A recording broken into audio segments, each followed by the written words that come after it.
Welcome to the Ice Garden. Vous écoutez The Ice Ito Garden. ang Ice Garden. 欢迎你到的 Ice Garden. This is the Ice Garden. أتم أزميم لدان Vous écoutez The Ice Garden. This is the Ice Garden. Добро пожаловать в Ice Garden. Bienvenido al Jardín de Hielo. Welcome to The Ice Garden.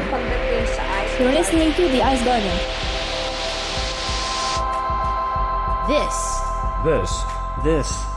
This is the Ice Garden.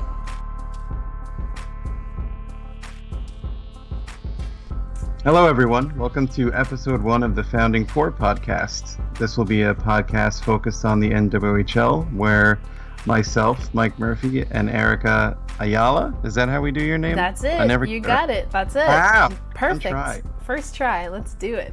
It's a good start. Where we'll really kind of do recaps of what's going on in the NWHL each week, and we feel like we can give a pretty unique perspective on things. I'm, of course, a big stats dork. Erica is on the front line with broadcasting with the Whale, and she's been to more NWHL games than I think a lot of players have. So anything going on in the NWHL world, this will hopefully be a podcast stop for you. And I'm ready to get started. You ready to go? Oh, yeah. Let's do it.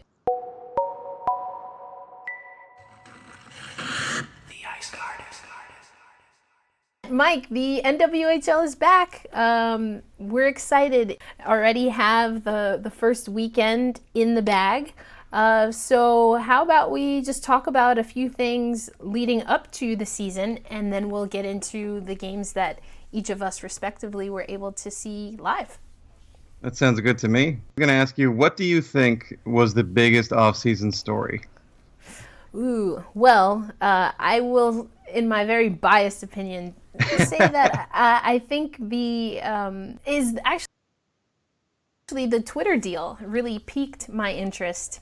So the NWHL will have a Twitter game of the week, very similar to something that the WNBA, which is women's basketball, professional basketball league, was able to do. So that really piqued my interest. I know the NWHL has tried a few different things as far as being able to get the games out and get the broadcasts out to fans that are unable to attend for one reason or another. So that was something that was of interest to me. How about you, Mike? It's pretty tough. It's this off season for women's hockey in general was just unbelievable. I mean, the CWHL expanded into China with 2 teams. Of course, there's centralization. In the NWHL, we saw, I don't even know how many, like at least 2 logo rebrandings, right? And 4 new jerseys and everything else. So I think a big story was all the players who came out of retirement, the players who kind of changed their mind, and a lot of players who we thought we might never see in the professional game, like Erica Lawler. Harrison Brown came out of retirement. Madison Packer came out of retirement. It's Skeets came out of retirement and is up in the CWHL now. Of course, we also saw a lot of players kind of retire. It felt a little before their time, but it's for coaching opportunities like Kelly Stedman. So a lot of change in the faces in both leagues, but specifically the NWHL. It's a lot of new players to get used to, but from this first week of action, there's still plenty of talent in the league. That much was evident in both games, I think. Yeah, I think that's a really good point. And I think you mentioned with Olympic centralization, players going up to the CWHL and vice versa, which we'll talk about a little bit when we get to the Buttes Whale game. I think it's just a really interesting time for women's hockey. Doesn't it feel that way? I just think that we even have players that have left both North American leagues, or either one or the other, I should say, and are playing abroad. Yeah, Bolden. Such as Blake Bolden. So that was a tough one for me to swallow, but life goes on, and excited. How she's not on the national team continues to boggle my mind. Well, how much time do we have for this podcast? Well, I freed up a lot of time. I don't know if you want to get into all that, but yeah, that's... Yeah, we'll see how the editing goes. But I just think it's a time with a lot of opportunity. I know that both leagues have raised a few eyebrows with some of the announcements or lack thereof for some of the things that we've already discussed, as well as some things that we will get into. I think overall, the leagues, and we're going to be talking about the NWHL, are really trying to make the best of what will be a season without Olympians, but also a season where hopefully people will be not only focused on hockey, but women's ice hockey. So without further ado, let's get into opening weekend. Let's start with, it was a big historic game, in case you missed it, but if you're listening to this podcast, you probably know all about it. It was the Riveters hosting the Boston Pride at the Prudential Center, which is the home rink of the New Jersey Devils. I was really excited to get to that game, and talking to the players even before that regular season opener with the Riveters, and you were there with me at the Riveters preseason game with Russia and the two games they had, and it was really, once the moment that game with Russia was over, it was the only thing the players could think about, and it was a kind of similar feeling for the Pride, which is, everyone really was eager to see what Boston looked like without Brianna Decker, without Hillary Knight, without Blake Bolden, without all these players. And it was really, I think, a great game. Definitely a game that had a lot of anticipation coming into it, and we saw a crowd of 2,100 strong of women's hockey fans, which I would say was at least 90% Riveters fans. The Pride fans still did a pretty good job showing up, but it was great to see. And the Riveters weren't really that sharp early, which was a little bit reminiscent of how they kind of struggled early last season in the playoffs against Buffalo in a big game with a lot of eyes on it. But they got into gear after Harrison Brown scored the first goal of the season and the first NWHL goal in an NHL rink. And he's the first player to score a shorthanded goal in 3 straight seasons. So Brownie's kind of got a thing for making history, and he does a lot of it against Brittany Ott, which I'm sure is something they'll continue to talk about. But the Riveters forwards look small. They look quick. The forecheck looks really strong. I thought both Brittany Ott and Katie Fitzgerald were really, really good. I mean, Ott, I think a lot of the goals that the Riveters found came on rebounds and came on plays where there wasn't a lot Ott could do. And a lot of that, I feel, was tied to just a huge change in what that Boston Pride blue line looks like. There's just so much, you can't really replace these sort of players the Pride lost, and Boston made a lot of moves to bring in kind of players with NWHL experience, like Kalia Johnson, like Paige Harrington, bringing back Megan Mangine, but she was playing forward, but she's one of those players who can play both. But the Pride just didn't really recover after that shorthanded goal in the first period. And at even strength, just looks like the Riveters are a strong team. The Pride did look really good on that power play. They didn't get a lot of opportunities. I think they just had the two. I think Picard and Colzer had penalties. And they moved the puck really well, Boston. And Haley Skarupa, who was the last, no one knew what was happening with Skarupa really up until a couple of weeks ago, and all of a sudden she's not with Connecticut and she's in Boston, and all of a sudden Boston's entire lineup looks different. And she had 10 shots at the Prudential Center, but Fitzgerald was able to stop them all. She did pick up an assist on the Pride's only goal, but on the whole, I think it was a really impressive game from the Riveters. They found a way to put pressure on Ott. They found a way to use Kelsey Colzer and get her involved in the offense, and she picked up her first NWHL point, which I'm sure you're excited about. And it was a great game. I think the standout players, if I have to pick one from both teams, because we said we would do that before the podcast, I think for the Pride, it has to be Skarupa. I mean, 10 shots, an assist. She's going to be that first-line star. I think before the season, I thought that Jillian Dempsey might have to be, that player that kind of steps up and is supposed to spearhead the offense. But Haley Skarupa is just so good. I mean, she's another one of those players. It's a mystery how she's not on the U.S. women's national team. I thought she had a great game, and I thought for the Riveters, Alexa Grushow is, I don't know what to like. Last season, Russo was such a big story with the fastest skater, all of her assists, but Grushow came also kind of similarly out of nowhere. Like she wasn't drafted, and she stepped up into this big role.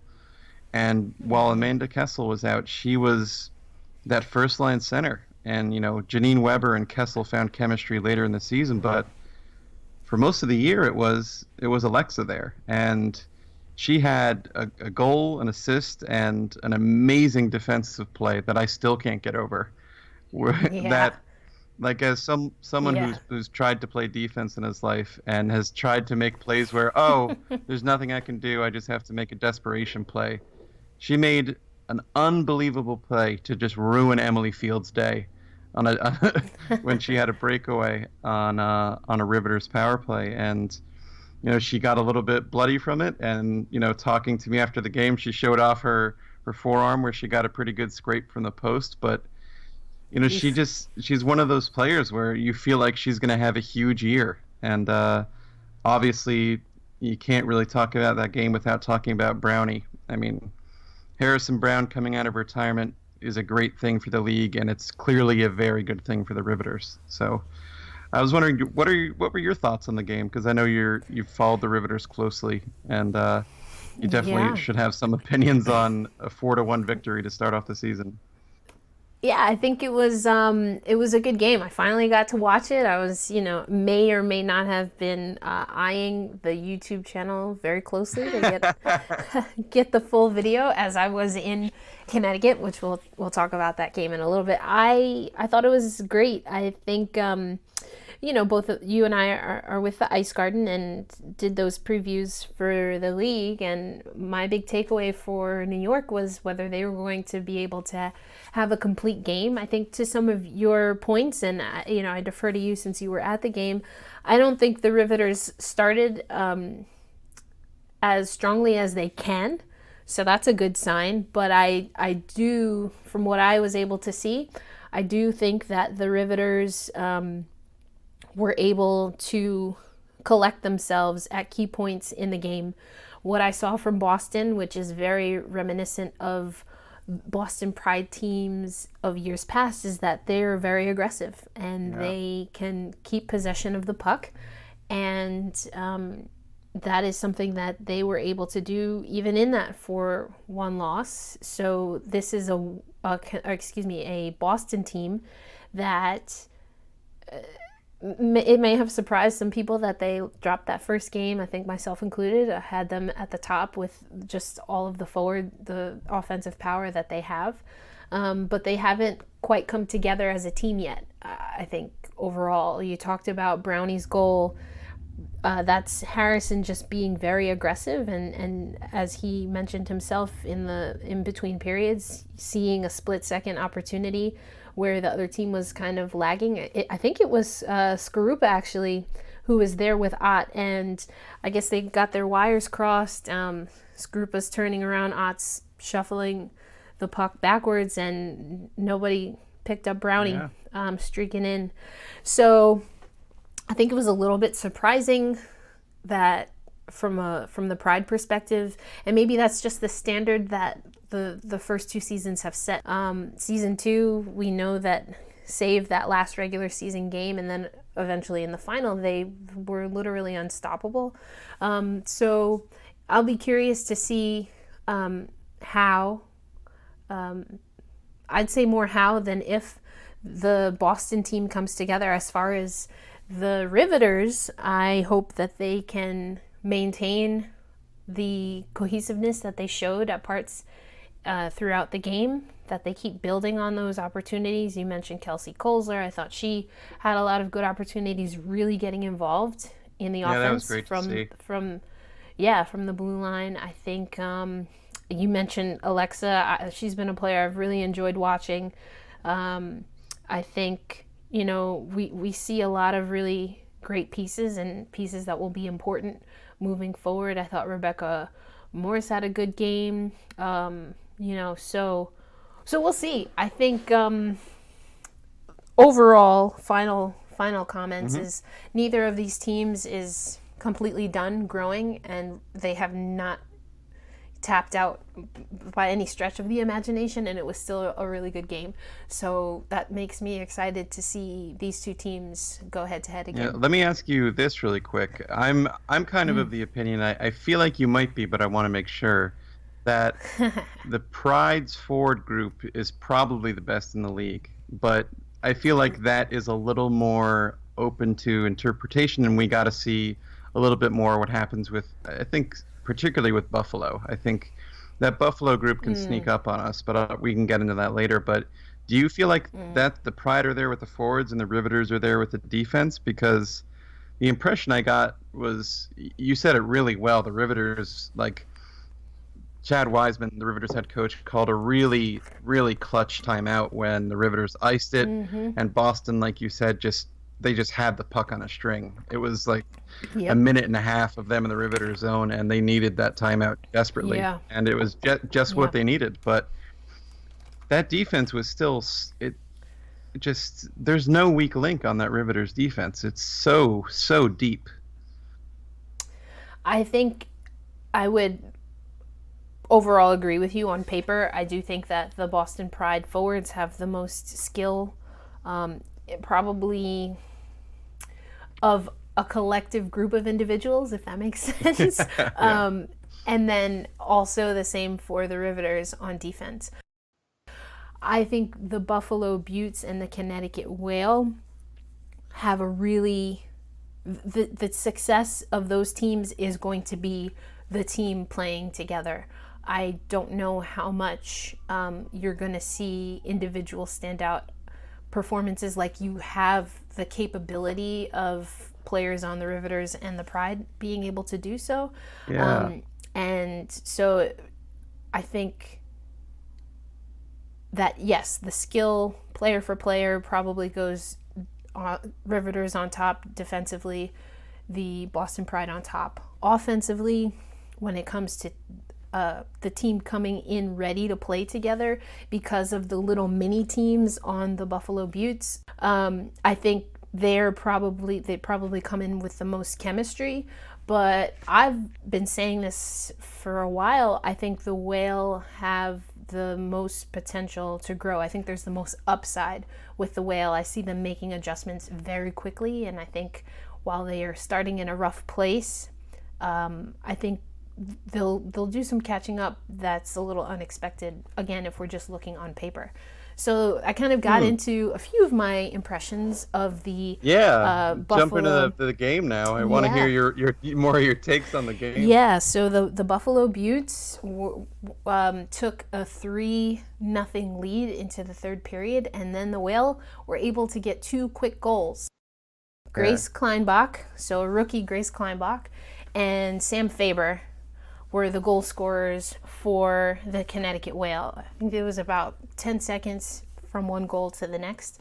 And you go into this season knowing that the Connecticut Whale, they lose a lot, and they come into this season as the second best offense from season 2, right behind the Boston Pride. They also, though, struggled a lot on defense. They gave up the most goals. So really looking to see what they're going to do in net, as well as on the defensive side. And I was impressed. I think I mentioned kind of the little mini systems that Buffalo has within their team. That, of course, comes from some of the players coming from the then Brampton Thunder. They're now the Markham Thunder, of course. And so you have some players from the CWHL that are coming over that are playing together and can play off of that.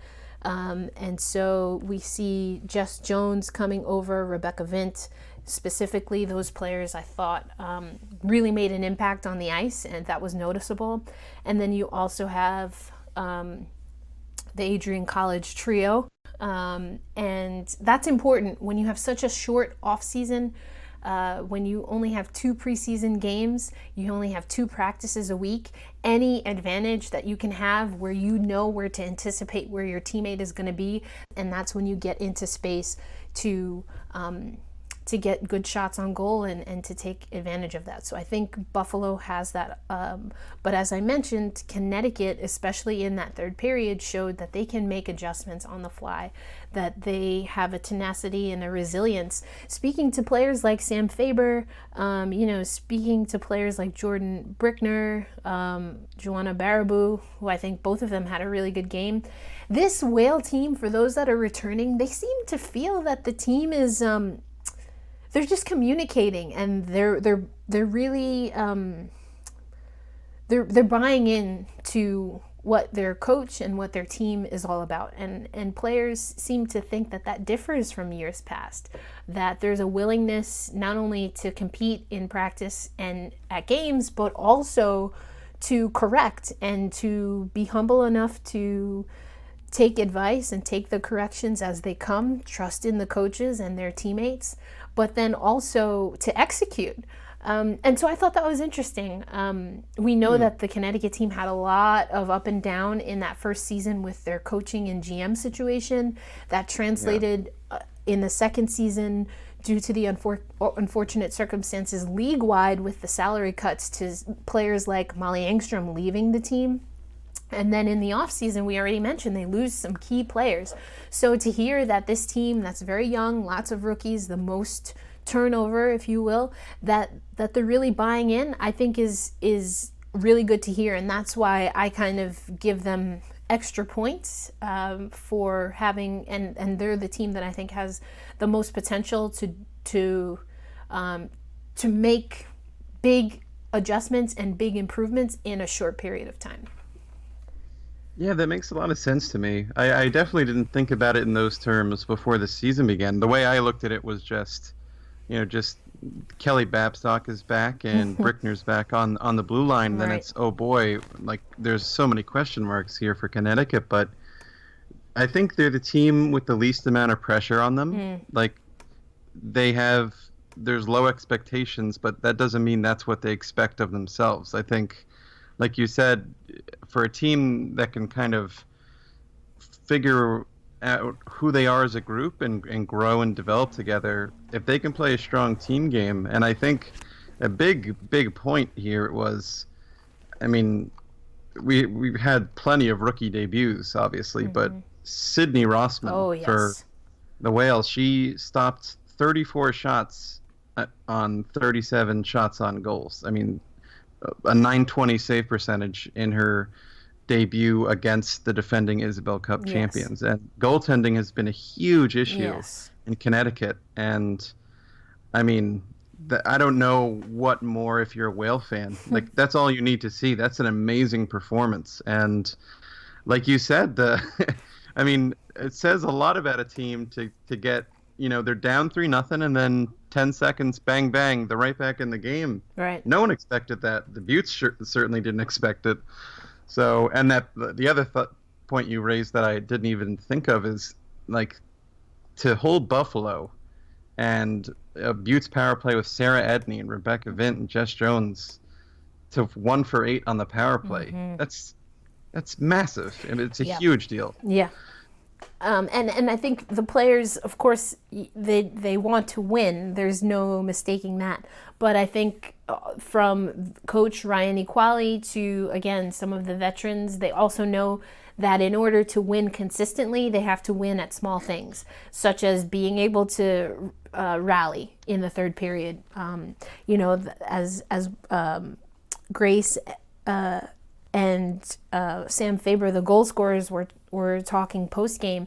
That's when you're most tired. That's when your legs go. They give up that third goal in the third period and still come back. So some people might call them moral victories. I think it's just staying focused and playing a good mental game.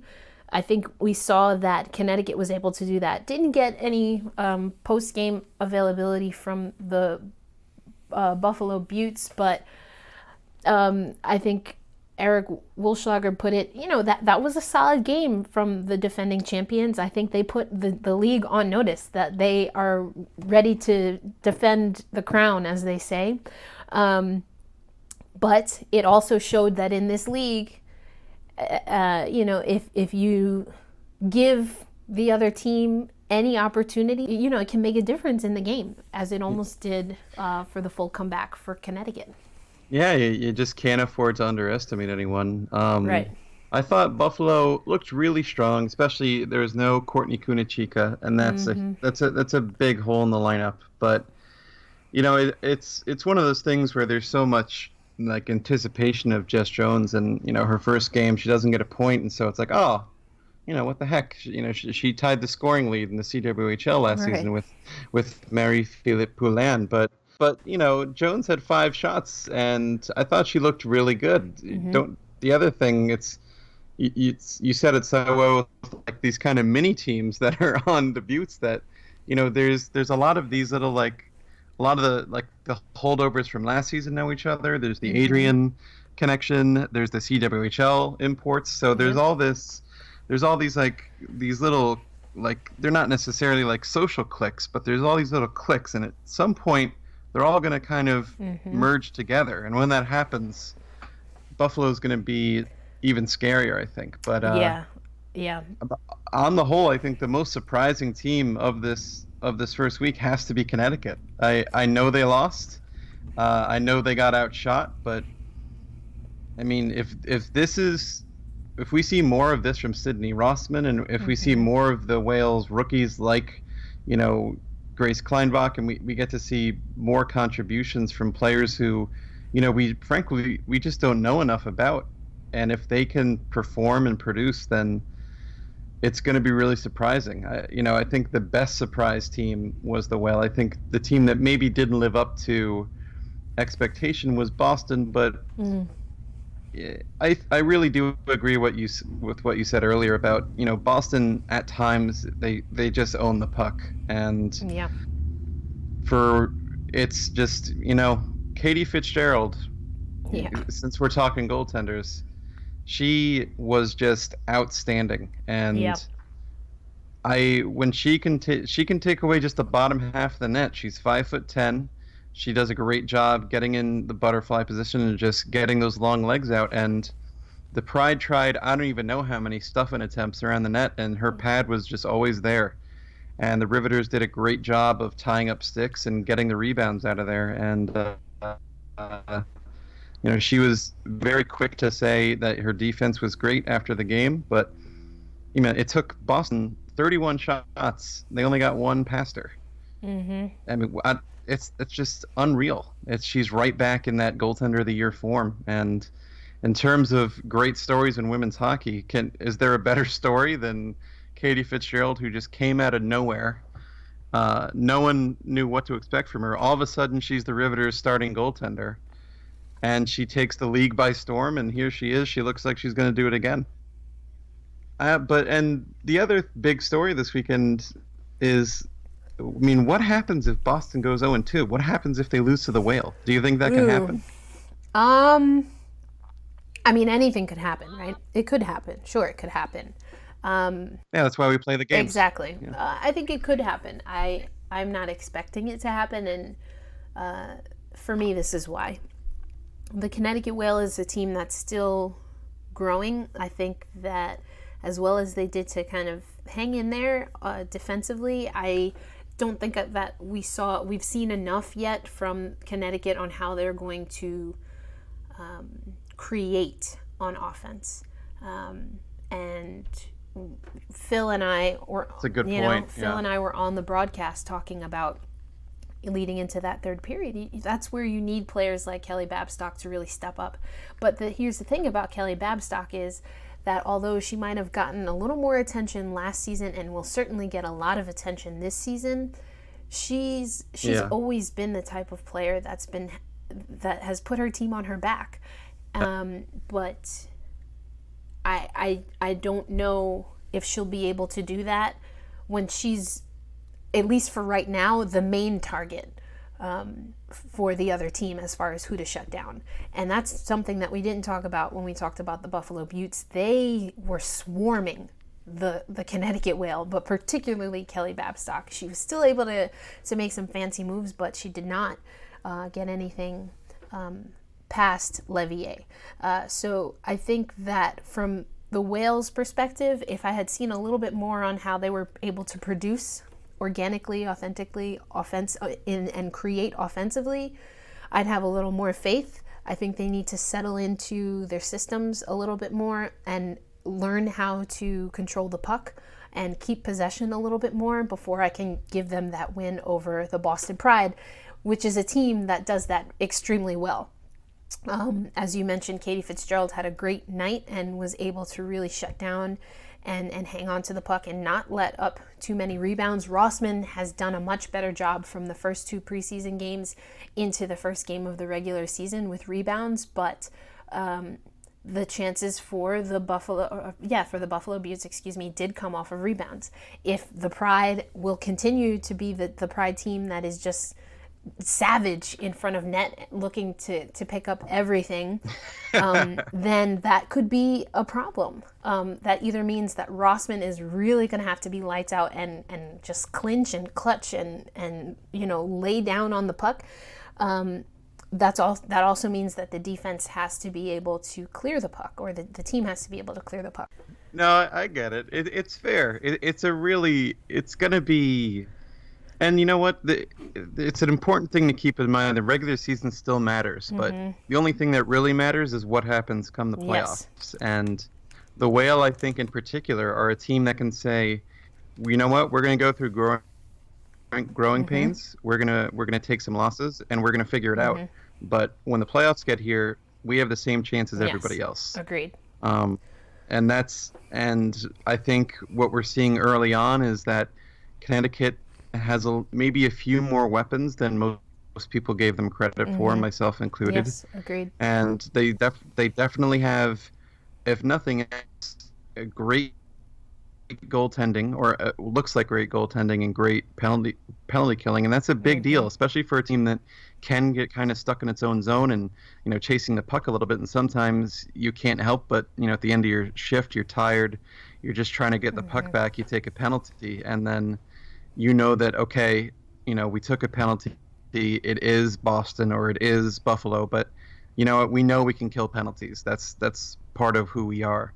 So it's going to be a big storyline, I think, for Connecticut, is, like you say, finding that potential, because it looks like it's there. It's a really hard thing to kind of, to figure out, what a team's potential can be. But the Whales, it's just tons and tons of young players, and a couple players who we know a lot about who they are. And we also have some players like Anya Battaglino, who's kind of stepping into this new role that's a little bit different for her. Yeah.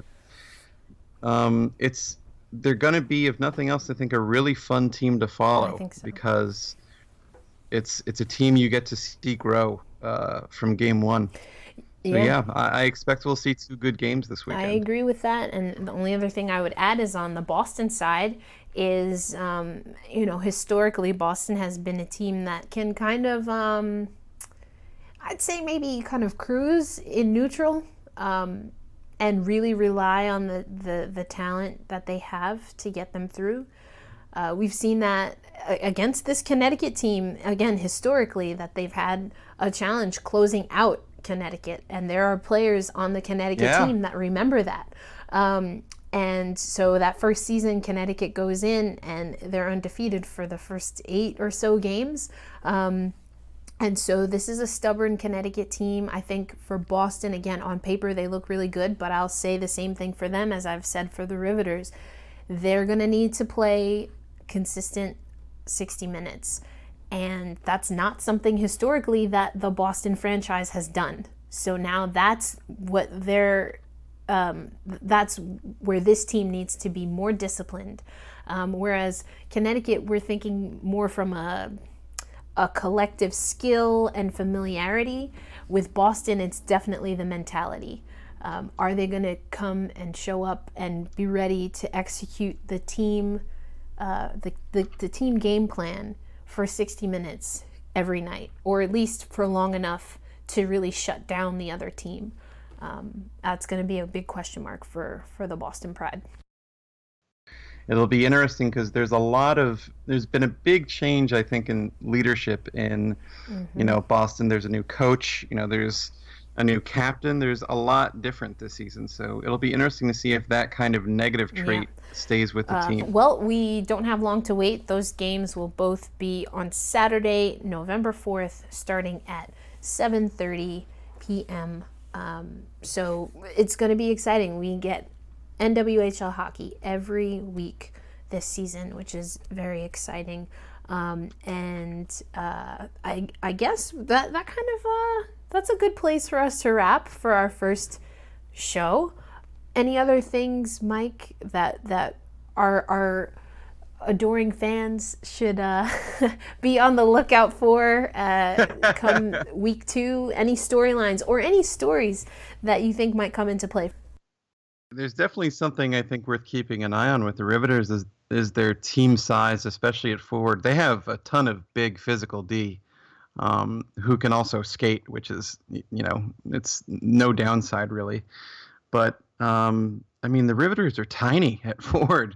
That it's not just because Erica Lawler is 4'11", and you look at that lineup, and I think Rebecca Morse might be the biggest forward, or what, it might be Rafter.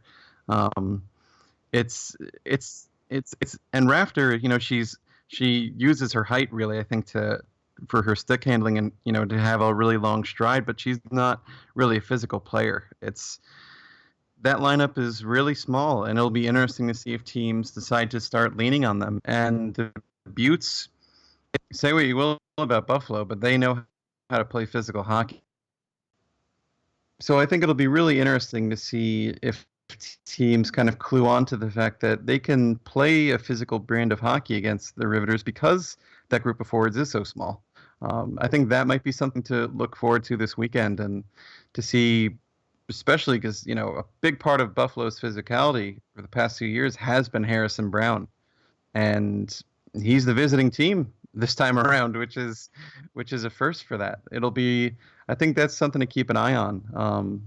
Just like I think for the Pride, it's what happens with the chemistry of that defense, because they lost so much puck moving, so much like puck skill, like zone exits. When you lose players, with Gigi Marvin and Blake Bolden, and that's just the tip of the iceberg. They just lost so much, and Paige Harrington is big and physical, and Johnson has a lot of potential, but Lexi Bender is just like a shutdown D. She's not necessarily known for her ability to make things happen with the puck. So there's definitely plenty of storylines early on here. We're only one game in, but there's plenty of threads to kind of start counting and keep an eye on for all the teams.